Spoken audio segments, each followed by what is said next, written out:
So now we're on to the native flowers. And this part gets really, really fun.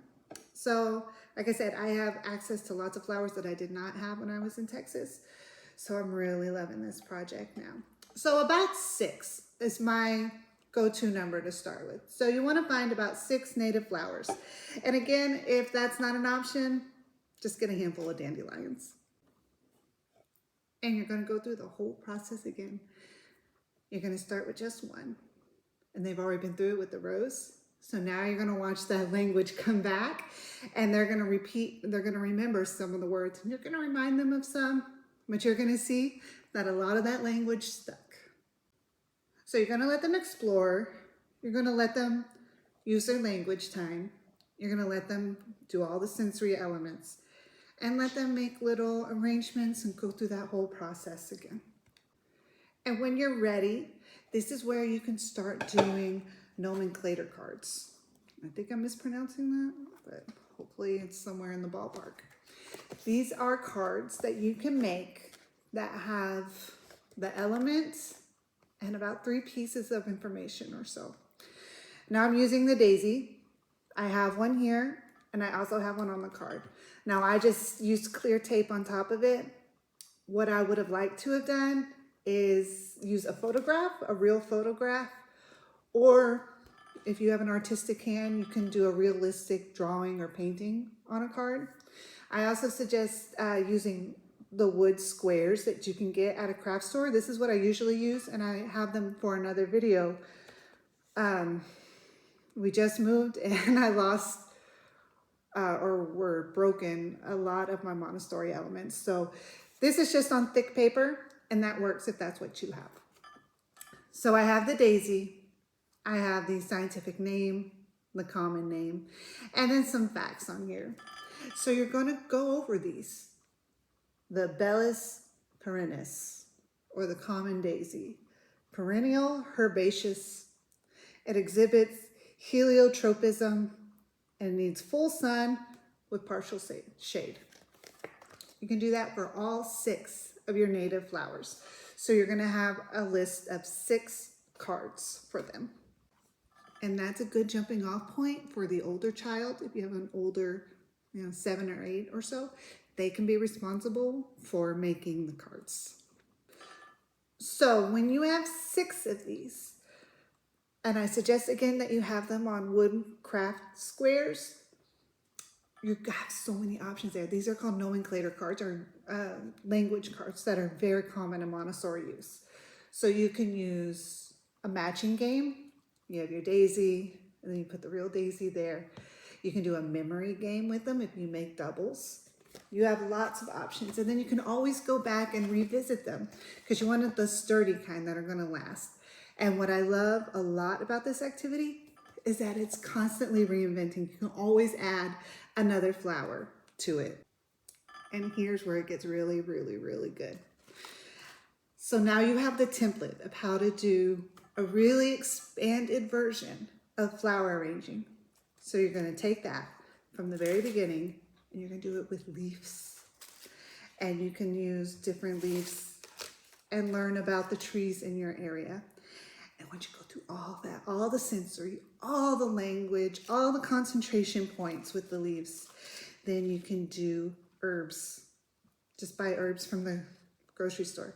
You can do the same thing, and you can build your nomenclator cards with the trees, with the flowers, with the herbs, and with insects. This is fake.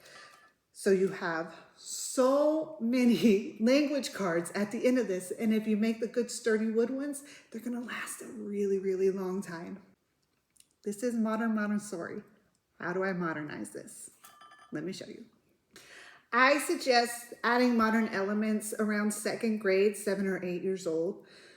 But that's dependent on you, it's dependent on the child, and it's dependent how you want to proceed with education and technology. So I think up to 6 years old, the classical Montessori system is very, very, very appropriate. It's really great. They are expanding so much. They're absorbing so much. You don't really need the modern elements. When they get around 2nd, 3rd grade, you can start incorporating with the Montessori approach. So this is a 3D pin. I love these. So if you're not familiar, this is called filament. It goes into the top, and when it comes out, it's melted, and you can kind of shape it, and then when it hardens, it stays in that shape.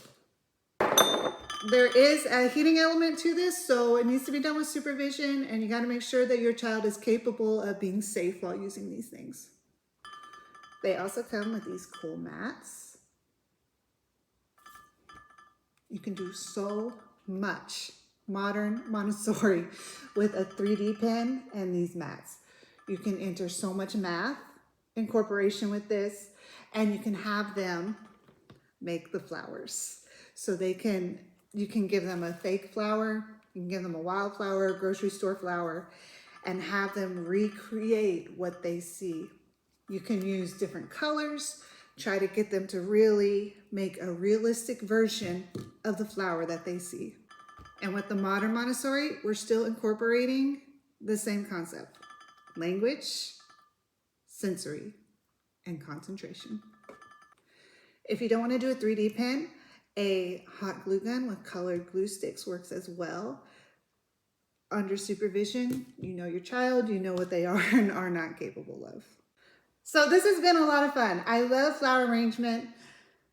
My kitchen smells lovely right now. So I hope you get some inspiration for your hands-on learning. And it is possible to do Montessori elements at home. Remember to use a prepared environment. So you want to limit the things on the table or in your workspace when you're incorporating this. Again, like with the single rows, or you're just going to have your jars in front of you and nothing else. You want to try to make sure the concentration is on the activity. And again, broad strokes: language, sensory, and concentration. I hope you found some inspiration for your Montessori journey and your hands-on experience. I'm going to link a few things in the bio. These flowers from Amazon, they're in between dollar store quality and craft store quality. So I really like it. They're affordable, and they've held on for over a year, and international move. And this 3D pen, it's not cordless. I just took it off for the video. It has a lot of casing around it, so it makes it very, very hard for a child to burn themselves, so it can be done. But with supervision, it's a really, really safe pen. And it takes both types of filament, because there are 2 types of filament, and I can't tell you how many times I've bought the wrong type. But this pen takes them both, and I really, really, really like that. So remember our 3 points: language, sensory, and concentration. Like and follow for more, because I have more videos coming soon.